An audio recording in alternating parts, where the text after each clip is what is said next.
Heather. I'm shelter administrator, and so I take care of purchasing of all the supplies, and that includes food and cleaning goods and that, and I do homing duty. Homing is when people come in to adopt cats. We have 4 people that take a turn, so we're open to the public on a Saturday and Sunday between 12 and 4.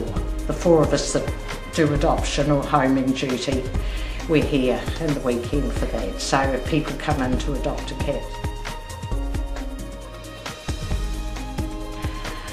Well, it started maybe 30 years ago, and it was very small. We had a little small shelter at the back of the Penthouse Theatre, about 30 or 32 cats, and we were there for quite a while. And then a man who lived in Brooklyn, he died and left us his home. We were able to sell it, and we got our next shelter in Ohio Road. So we were there for a long time, and then 4.5 years ago we were able to build this. It was built especially for them, because in the summertime with the nice weather and the sunshine, they love being out on the decks.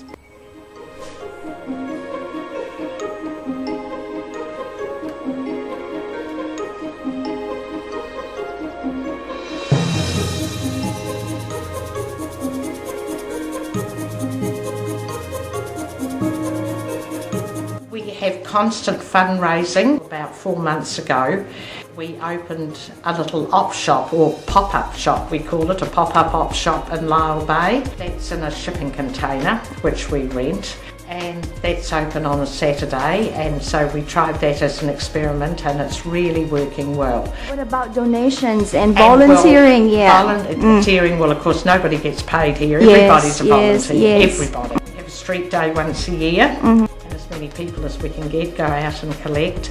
We have a scheme where you can sponsor a cat. Usually one of our long-term cats that's been here a long time or is not suitable for homing. And so they can sponsor a cat, and they nominate the amount of money they want to pay. So that's another source of income. You know, the vet bills, all the litter we buy. The electricity to keep them warm, the food, the blankets, everything. It's very expensive. So we're constantly thinking of ways to fundraise. That's really good. They come from all sorts of backgrounds. Some from elderly people that have either died and there's no one left to look after their cat, or also elderly people that go into care into a residential home, have to leave their cat behind. Sometimes people moving overseas and they can't take their cat. We get people that adopt strays perhaps and can't keep them for whatever reason, so we take those in. You know, sometimes we even take in cats from the vet clinics. People sometimes take a cat in to be euthanized for no good reason, and if it's a perfectly good healthy cat, they don't like doing that. Of course. So they ring us and see if we like to take it, which we do, of course. So our cats come from a huge variety of backgrounds, and on the odd occasion we've even had a cat dumped on our doorstep in a box. People can give as little or as much as they like. Someone might decide they just want to pay $20 a month towards us. They just pay as little or as much as they like. It is sometimes difficult getting volunteers, particularly during the week, because most people work. Maybe we should sort of call for volunteers. Yes, that's right. Maybe you can do that now. Yes, absolutely. Hi, Leslie. Hello.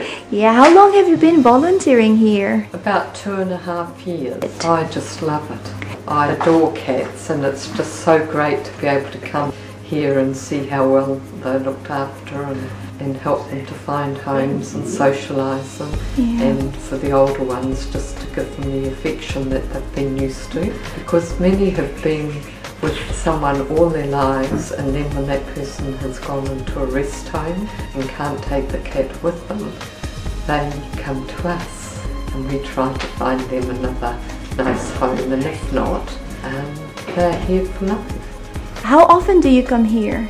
I come once a week. I get here about 8:30. Just depends how many people are here and how much work there is to do, because there's the cleaning of the cages and the dishes and feeding and the litter trays and the cuddling, and we've got to give them lots of cuddles. Yes, yes. You also said that you have your own cat at home. Oh, I do. Yeah. And I just adore him, and I shall be going home and letting him out and feeding him and and then making my peace with him, because I've been over here for such a long time. Yeah. They're all up and about, I think. I was looking for Annabelle and Caruso. Oh, well, they were cuddled up together out here before. Annabelle's a sponsorship pet because she lives with us permanently. Yeah, and also I was thinking if Caruso's going to be adopted, then she'll be on her own. We should ask for people to sponsor both of them. Look at them together. Chalk and cheese. They're lovely. Annabelle used to be a feral cat, but then she still feels that people aren't okay. But she's been here for quite a while, and then Caruso came along with his sister Adelina. Annabelle just warmed up to him, and they've been always together ever since. They seem to be like soulmates, and Caruso is the only precious thing for Annabelle. They just cuddle up and just stay together most of the time, and they're just so adorable and lovely. So if we can find people to sponsor them so that they won't be apart, they'll just stay together, that would be fantastic. And there are other friends just enjoying the sun. It's such a nice day today. So warm. It's just a perfect place for them, a safe haven.